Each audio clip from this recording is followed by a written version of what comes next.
welcome once again to the Worldview. I am Vishal Dahiya.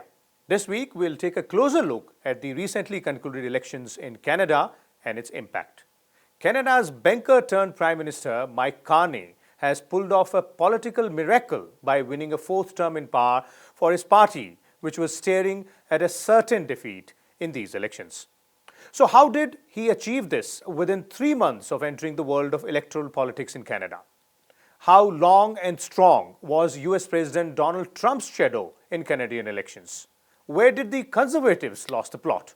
More significantly, what is the voters' message behind handing NDP a humiliating defeat which led to their losing national party status in Canada and its leader Jagmeet Singh also defeated on a seat?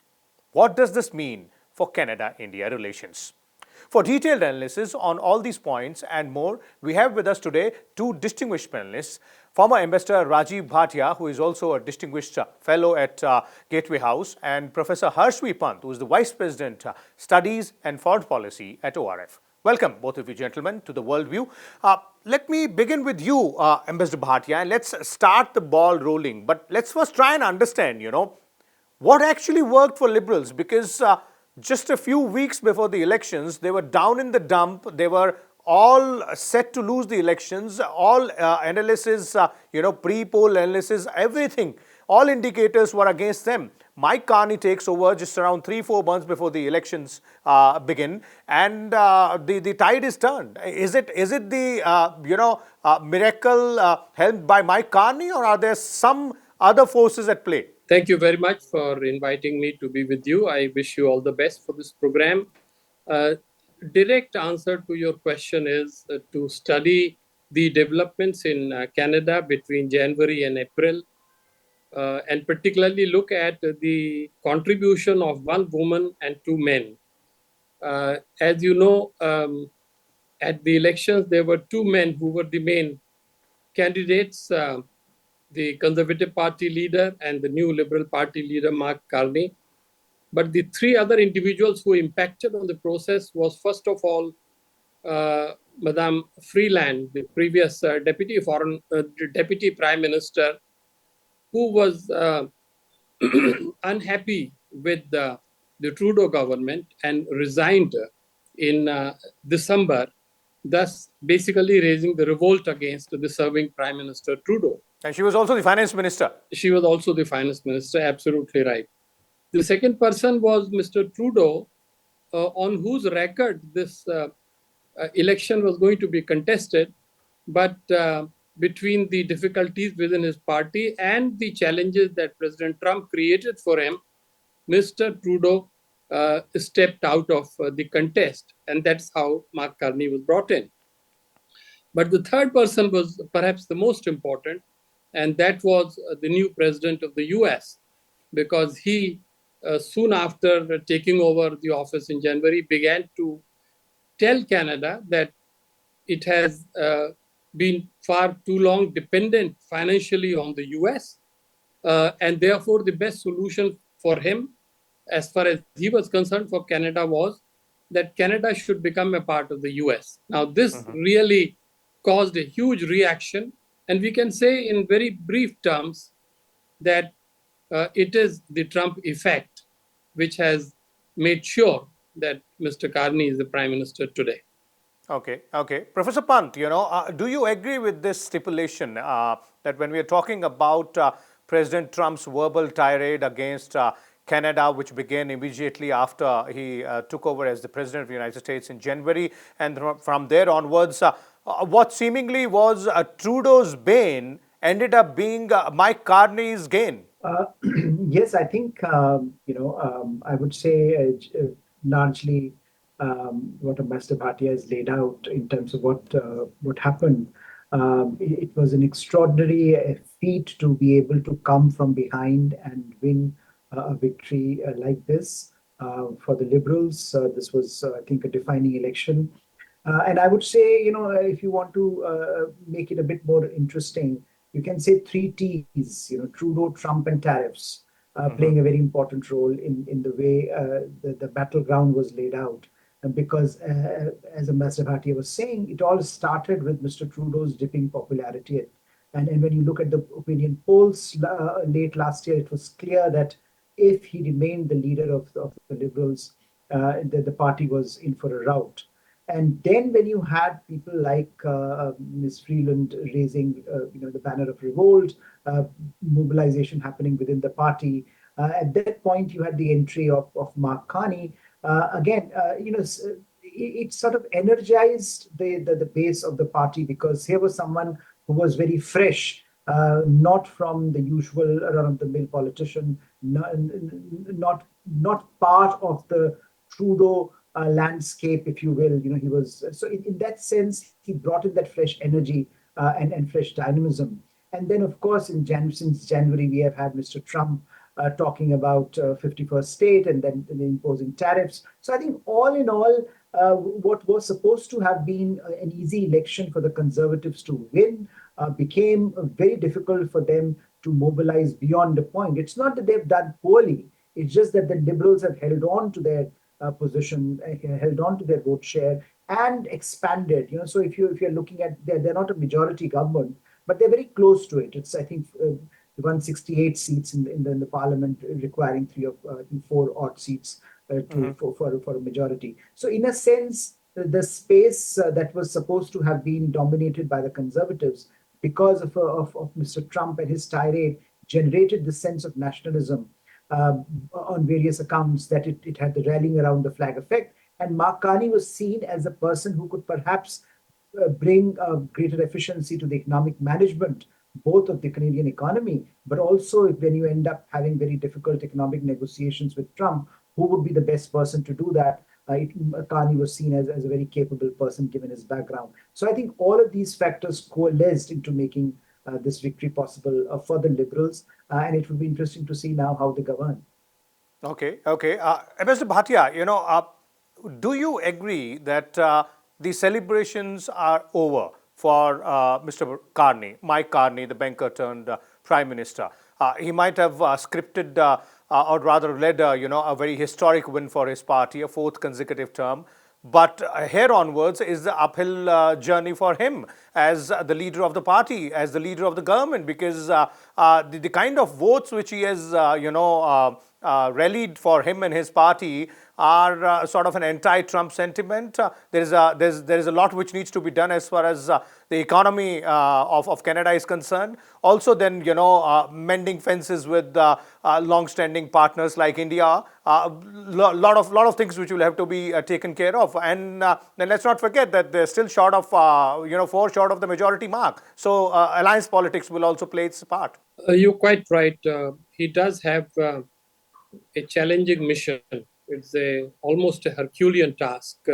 First of all, he is new to politics. Therefore, he has to depend a lot on his party leadership. And that party leadership has not really changed all that much. So we will have to watch how he builds his own team, the new cabinet. And that is where naturally people in whom he has trust will be brought in. So that will be a significant factor. Those 2 points that you mentioned are absolutely true. First, he does not have a clear majority. He just probably short, as Professor Pant said, about 4 seats, which is fine. But on the other hand, we have to notice that the fundamental divisiveness in the Canadian society has been fully exposed. 41% of people have voted for the Conservative Party. So Prime Minister Carney will have to take not merely his own party, but in some ways even the opposition into confidence in order to put up a very strong and united front vis-a-vis the problems. The third issue is clear. Trump is not the only problem he has. His fundamental problem is the poor management of the Canadian economy, where Mr. Trudeau failed miserably. So same party structure and composition, facing the same challenges, but now Prime Minister has to produce a different, better performance. And on top of that, finally, he has the most urgent and important challenge of working out a new definition of the economic and security and defense relationship between Canada and the US. And as you know, the US president is in a very assertive mood these days. So we will have to watch how soon the meeting between the Canadian Prime Minister and the US president takes place and what the result comes out. So, yes, I agree with you. Challenging mission, but Canada has put its best foot forward, and therefore we should remain hopeful. Okay, okay. Professor Pant, you were speaking earlier about conservatives, and and Mr. Bhatia also mentioned them. Let's look at the losing side as well. Let's look at from the conservatives' point of view also. In the run up to the elections, if we take a closer look at the happenings in Canada, then it was all a very fertile electoral political ground for conservatives. A prime minister who's been, fumbling and then teetering his political outfit, his government, ministers resigning. There is a rebellion which is happening. Economy is not in good shape. The country is almost at verbal war with its long-standing ally and neighbor, United States of America. Then, majority sentiment was against Prime Minister Trudeau. Prime Minister Trudeau resigns just few months before the elections are put in place. The new leader, which has been chosen by the Liberal Party, is not a career politician. Everything seemed to be going well for conservatives. But on the election day, they garnered 41% votes, lost the election. Is it just attributable to President Donald Trump's shadow, or there is something else as well? See, there is, I think, fundamentally the question boiled down to, we were discussing economic mismanagement under Trudeau. And I think the question boiled down to the fact that the Canadians had a choice. Who should they elect at a very critical moment in their political evolution almost. You have to have a leader who has to bring the economy back on track. And you also have to have a leader who can take and who can discuss difficult economic matters with Mr. Trump. Ultimately, that negotiation will have to proceed, whether you like it or not, and whether you like Mr. Trump or not, his way of behaving or not, he's there. So he has been elected. So in a sense, America and it cannot be ignored. Trump administration cannot be ignored. So how do you then, have a credible leadership in place that can take on these enormous challenges? And I think the fact that Carney came as this breath of fresh air because he was not part of the system, perhaps, and given his background, that consolidated whatever remaining votes there were in his favor. Now, I think with the Conservatives, of course, we know the numbers, the polling numbers. Just a few months back, they were the hot favorite to win. Part of that was this anger against Trudeau. That anger was so visible that the Conservatives were able to tap into that anti-Trudeau sentiment. Once Trudeau was gone, and once he was replaced by someone who was not really part of the Trudeau establishment, it became very difficult to make that argument.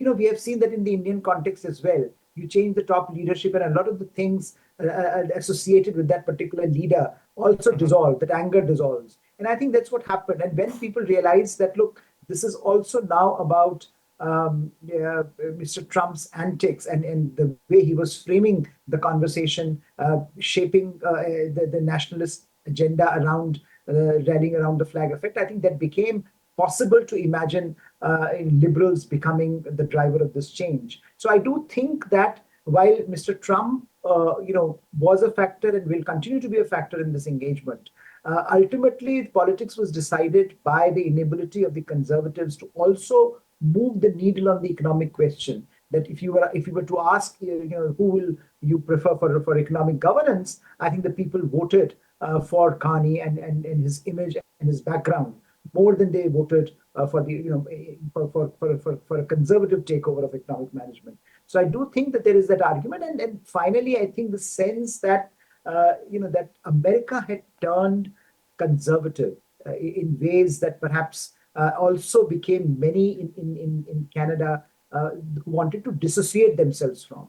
That this was an America which had voted not only Republicans but MAGA Republicans, Trump Republicans. They were further so much to the right that I think people who were conservative, even in Canada, also had a bit to decide how far they wanted to be associated with that movement. So I think that conservatives also split in Canada, and I think that gave an edge to. Okay, so a counter effect of the nationalistic sentiment from across the border, from this side to the other side, and of course the Trump effect will continue to have a lot of impact in the Canadian domestic politics and the policy decision making as well. We'll come to that a little later. But Ambassador Bhatia, let's shift focus to another important player in Canada's politics, and that's NDP. Liberal Party's ally, propped up Trudeau government for almost 10 long years, and had a very significant stake in the government also. But in these elections, they lost the national party status. Their leader lost his seat, Jagmeet Singh. What seemingly went against them? So yes, they were a minor player, but nevertheless an important player. And as the ideological consolidation was taking place, as the centrist forces were strengthening themselves to fight to the right, both of Canada and of the US, clearly the voters felt that the center needed to be made strong, that there was no point in dissipating the votes to smaller parties. And they had also seen how NDP had really coerced Liberal Party in the previous 4 years.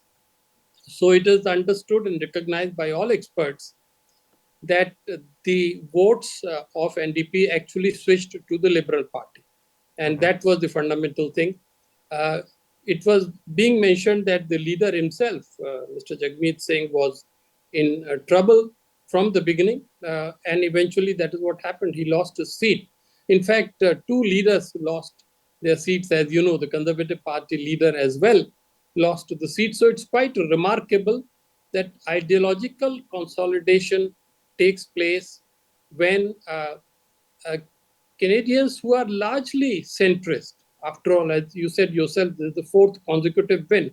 I remember when I was serving as Consul General in Toronto in the early 90s, from 1993 to 2024, there have been only 4 prime ministers, and only one prime minister has been the Conservative Party prime minister. So fundamentally, Canadians are centrist people. They decided that they didn't want a Conservative Party, and they didn't want to waste vote on a small NDP, and that is what happened. Okay. Professor Pant, NDP's route, Jagmeet Singh losing elections, does this, bring a bit of a thaw in the Canada-India relations from the Khalistani agenda point of view? Because that's something which is really irksome point for India. I think it does. I think there are elements of in NDP's role in previous recent administrations, particularly under Trudeau, to shape India policy had been quite detrimental by and large for India-Canada relations. And I do think that given that this has been a visible defeat of a very high-profile leader, certainly this will give greater space to the Liberals to reformulate their India policy, to reframe it, to reconfigure it in some fundamental ways. But also the fact that the reliance on a coalition partner would be only to the extent of 3 or 4 seats that they are missing in Parliament for majority. That vulnerability won't be there, and that would mean that I think the pressure from coalition partners would be less. But I do think that the underlying thrust of Khalistani separatism in Canadian politics has always been there, and it will continue to be there. It's not likely to disappear completely. I think what had happened in Canada and in its outreach to India, particularly with reference to this issue, is that Canadians had realized the need for a stable strategic relationship with India, and to prioritize that over some of the domestic sentiment around Khalistani issue. And that had given the relationship between India and Canada a certain kind of a momentum. Under Trudeau, it became the opposite. Under Trudeau, domestic political sentiment on Khalistan started driving the strategic relationship with India, their approach to India. And when that happened, I think the derailment started, that both from India's side and from Canada's side, we started seeing a hardening of position on this issue, where certainly from India's vantage point, it seemed as if Canada was bending over backwards to assuage some of these partners who perhaps did not have the best interests of India-Canada relations, with them. So I think now that a lot of this is behind us, a new government is there, a fresh face is there, and NDP has been reduced to a relatively weaker political formation. Perhaps there'll be greater space for the Liberals themselves to move forward on the India policy by sidelining some of these hardlining sentiments. And I think that is where the space comes up. Of course, there are other issues that you have to come back to the table. You have both indications that we have seen Prime Minister Modi's congratulatory message. We have also heard Mark Carney during campaign talking about a forward-looking India relationship focusing on trade and commerce. We know that the CEPA, that the trade agreement had to be put back on the table. So I think there are other aspects as well as Canada looks at diversification of its economic partners, where prioritization of India will happen. But I do think the NDP issue also gives India-Canada, Canadian government, the new Canadian government, greater space to maneuver with vis-a-vis India.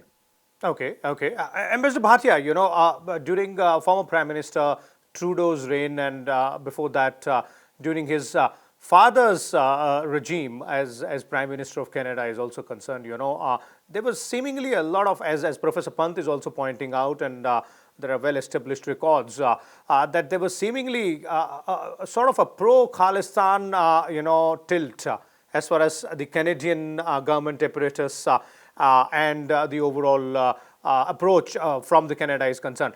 But do you really believe that Mike Carney can now turn a new leaf on this? Thank you. I think that the $64 million question, and my answer would be much will depend on the leadership that the new Prime Minister shows. Given his background, Oxford, Harvard, business, finance, a very realistic, pragmatic leader, and also at a time, he takes over at a time when geopolitically, Canada is vulnerable. Canada's biggest friend, the US, is a bit wobbly. Canada has to rebuild its foreign policy.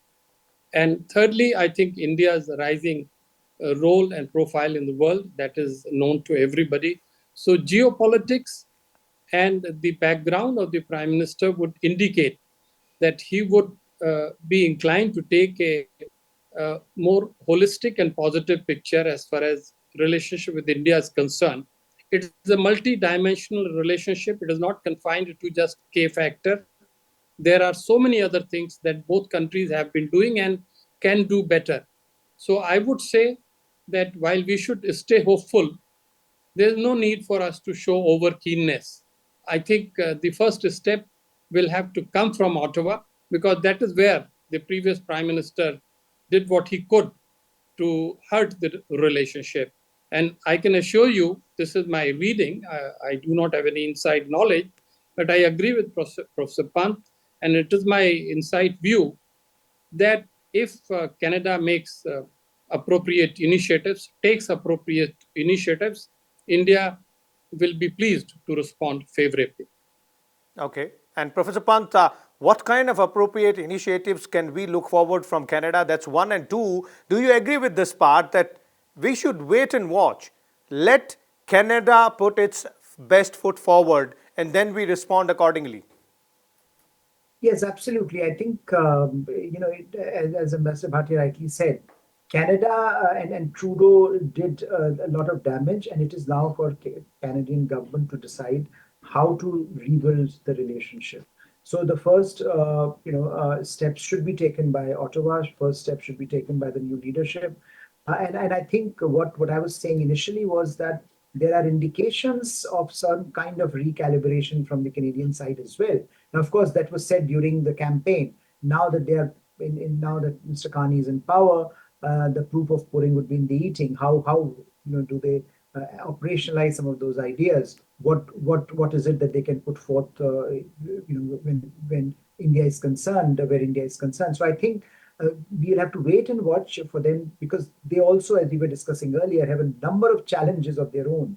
The biggest one being Mr. Trump and an economy. So how do you then reframe this relationship with India at a time of geopolitical flux, at a time when Canada perhaps needs diversification in its economic partnerships, and India can easily provide it. But India has many other options, and Canada should be looking at India as a long-term strategic partner, where the domestic political challenges, while they will remain, should not become the central focus of the relationship. And I think that's what Mr. Trudeau did. He brought the Khalistani issue to the center stage without realizing the damage that it did to the wider fabric of the strategic partnership. So once the Canadian government, understands this and decides to move forward, I think there will be no harm in reciprocating. After all, you look at people-to-people ties, you look at the potential of trade, and one interesting factor one should recognize that despite the downgrading of economic political relationship, the economic ties actually have been robust. Trade has been very robust. People-to-people engagement has been, student exchanges, have been quite robust. So I think that aspect, in some ways, has been insulated from the wider political challenge, and so there is no need to really dismantle that. But ultimately, the ball is in Canada's court.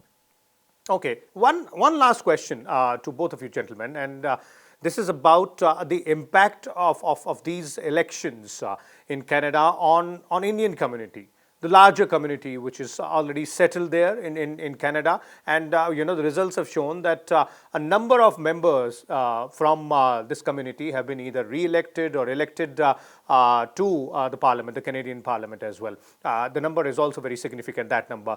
So how does things change for the Indian community in Canada, and also what might change or might not change for those Indians who might be planning to move to Canada, be it for studies or settling down there, or the business relationship with Canadian institutions?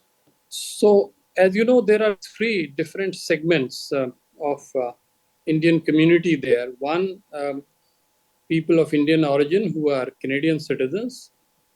Two, non-resident Indians who are there doing various things, but they hold Indian passport.